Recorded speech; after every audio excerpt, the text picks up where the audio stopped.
Zombie, Darkest Night, the newest mode in the zombie universe, is here. This time, the rules are different. No more parachuting, as players will be placed at random locations on the map when the match begins, and there is no single winner. Players must work with their teammates to spend one long night in the match and stay alive until the sun comes up. Waves and waves of zombies will spawn during each of the 3 foggy periods at night, and supplies should only be scavenged when the fog fades. The main objective is not to defeat other players, though this doesn't mean they are harmless. Players may need to work with other teams when necessary, but should also watch their backs in case the Fragile Alliance goes south. This will be a unique experience for every player involved. This new mode also comes with a passive skill for every player. Understanding the skill will be the key to staying alive in this long night. Can you ride out the night?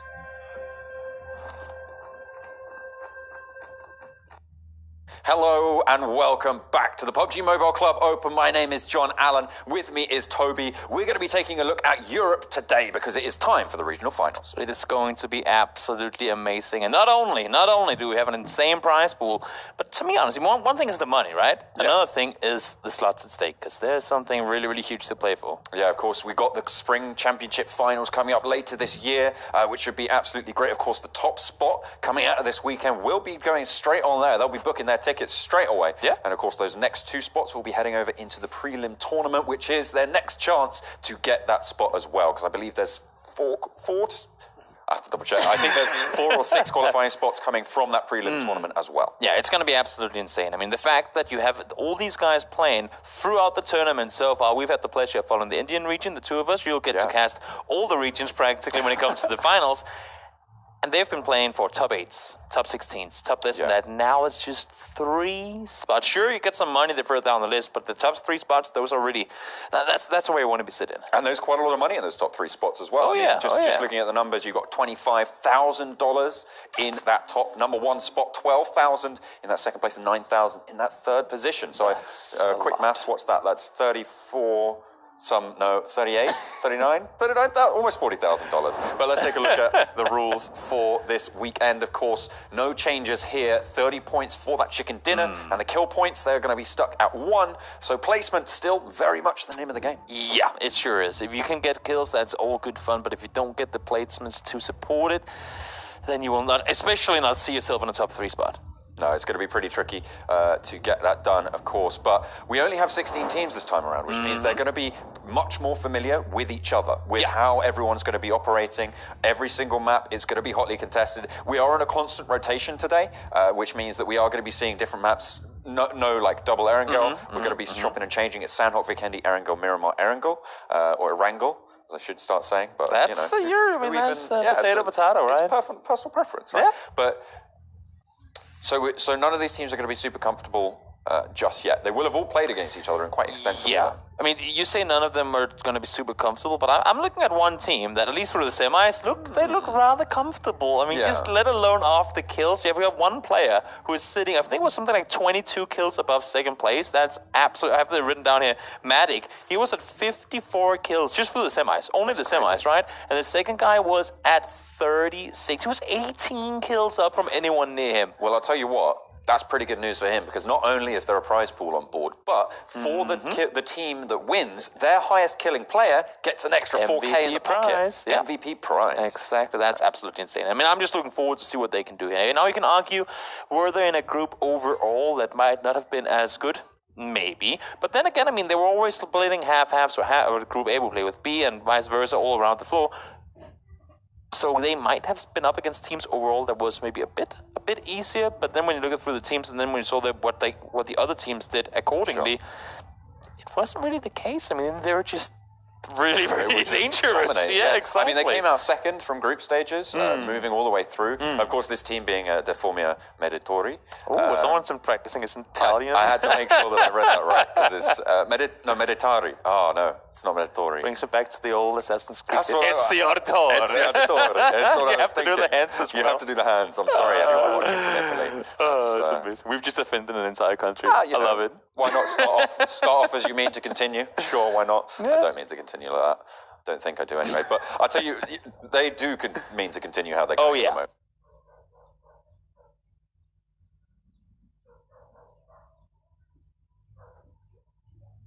That was a very dominant performance. 110-point gap between them and the second place out of the semi-final stages. Who's going to be able to stop them? That's what I'm looking forward to see, because now we will get... I mean, at this point, before, when we went both through the group stages and the semis, there was this whole, how is that first game going to pan out? How are things going to go here? Now you kind of know what's going to happen over the long short of things, and you see the teams listed up right here. A lot of CIS favorites.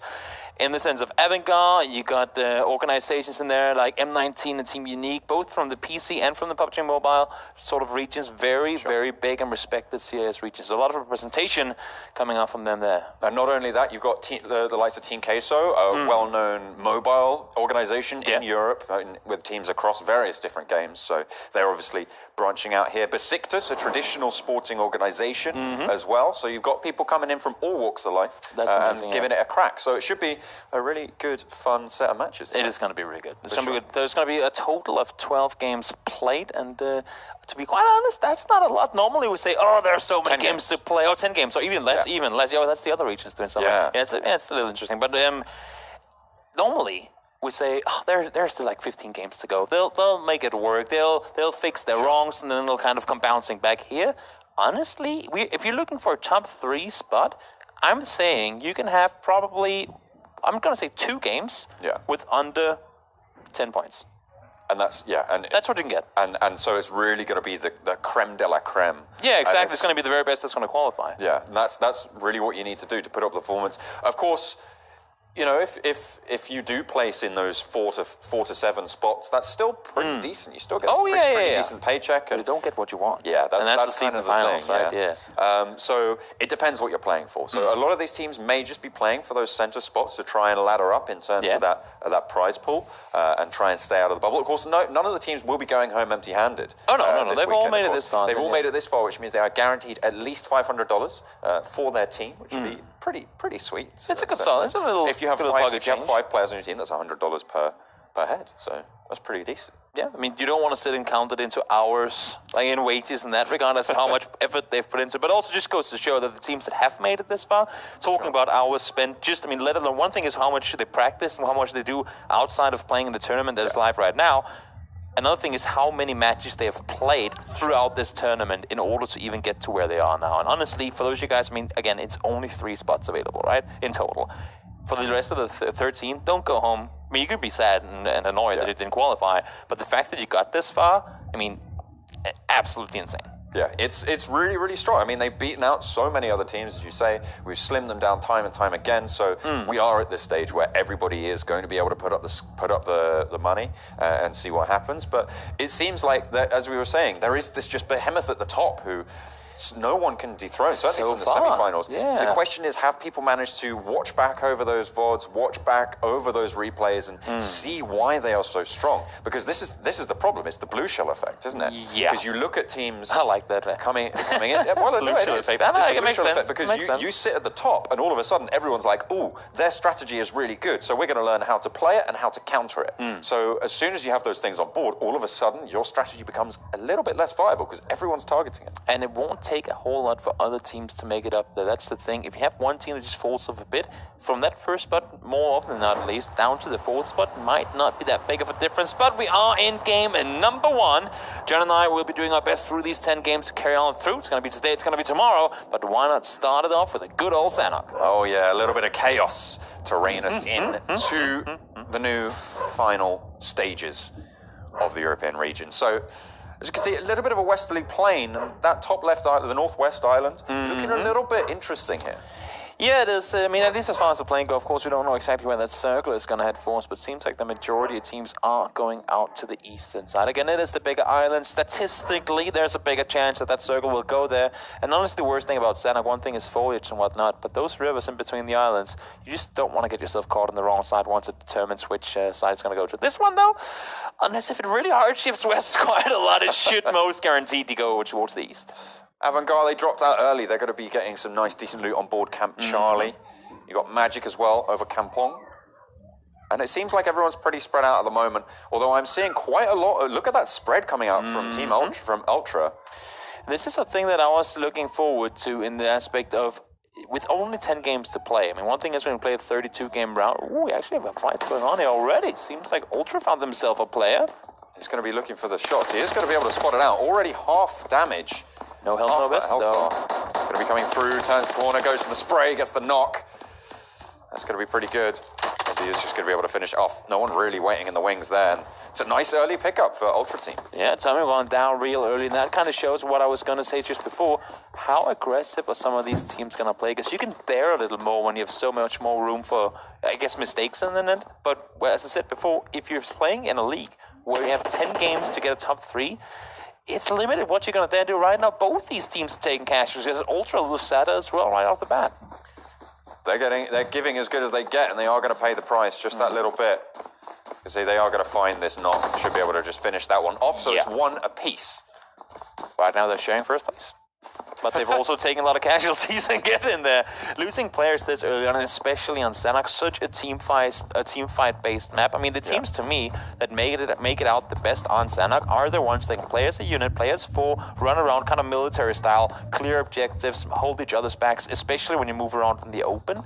It's really, really difficult. Now, I know a lot of teams like to but sit around the compounds at least for as long as they can. But when it comes to breaching and whatnot, if you have just that one more guy alive, it can really, really determine everything for you. And that's why I was kind of interested to see the spread coming out from Ultra Team. I mean, you saw them, they were all on that northwestern island, and they were, dropping pretty much solo. I mean, they were within each other's vicinities, and it is quite a small map, but still, they were just nowhere near each other. So, you lose that engage and you lose a player. If, for instance, they hadn't won that first knock, they could have been in a lot of trouble, but... That's Besiktas. Besiktas. Once again, early on in engagement, on these confrontations, you can see Larsen has already lost some HP, so they clearly know of each other's whereabouts. But oh boy, what are you gonna do for us here? See if he can learn any new tricks this time around. The rest of his team at his back. They spot one out, goes for the spray. Nice peek through the window, but can't quite connect the full spray. Little bit of a miss spray there going out from Old Boy, but he is going to rotate, try and make the best of it. No windows on this side, I'm afraid. Certainly none that can spot him out. Spots one more, though, goes to the spray. This time it's going to be the knock. There is a player watching and waiting outside, though. Goes for another one, goes for the trade, takes a bullet for his trouble, but is able to take out that second player, and that's the confirm as well. And look at the way they just swamp this compound. That is the benefit. That's what you can do when you have 4 guys moving together. When you're split up, even just having that having the 4th guy killed, if you get one knocked, that's one having to sort of commit to the rest, and the other guy can't go aggro because he needs to defend the guy resting. You lose your entire...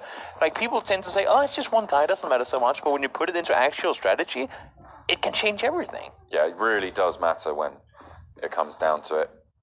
Those bare feet, though, they're trying to find from hell something in towards Team Queso, but they haven't quite got the bead on them just yet. They're biding their time. Also, I mean, we got to figure how aggressive do you really, really want to go early on here? I mean, sure, it can showboat you and it can get you into those crazy 10-plus kill victories.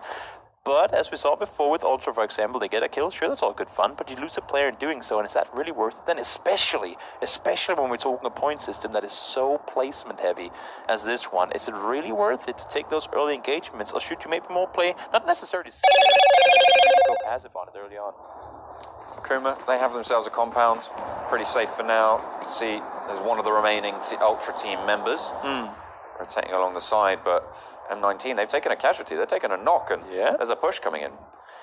Not sure if they're going to over-aggress on this one. Seems to me like M19 might be able to stay put. The only thing is he's all by himself, and as you can see, ASA, they seem rather committed. They lost a player early on as well. I believe. So, yeah, just 3 guys running together there. That's going to be them trying to push on forward. Tommy wants the first one to go down, and as you can see as well, the M19 guys, they're nowhere near. Yeah, there's no way that he stays up here. He's just gathering info for the rest of his squad. He's going to crawl himself out the door, but I don't think he's going to be staying safe for too long. We'll spot it out. There we go.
Please, join me. Make this more awkward.